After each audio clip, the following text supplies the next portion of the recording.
ষষ্ঠ শ্রেণীর ইংরেজি বইয়ে 3 পৃষ্ঠায় B2 এখানে দেওয়া আছে match a word from column A with a word or words from column B that has or have similar meaning. এর অর্থ হচ্ছে কলাম এর সাথে কলাম বি এর সমার্থক শব্দগুলোর মিলকরণ করতে হবে। কলাম এতে এখানে প্রথমে দেওয়া আছে ইন্টারেস্টিং, এর অর্থ হচ্ছে আগ্রহের সাথে। এর উত্তর আমরা লিখব অ্যামাজিং। এরপরে আছে ফ্রাইটেন্ড, এর অর্থ হচ্ছে ভীত। এর উত্তরে আমরা লিখব অ্যাফ্রেড। এরপরে দেওয়া আছে হ্যাপি, অর্থ সুখী। এর সাথে মিলিয়ে আমরা লিখব গ্ল্যাড।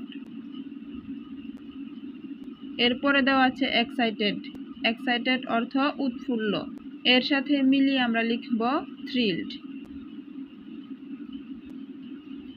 এরপরে দেওয়া আছে ওয়ার্মলি, অর্থ উষ্ণতার সাথে। এর সাথে মিলিয়ে আমরা লিখব লাভিং।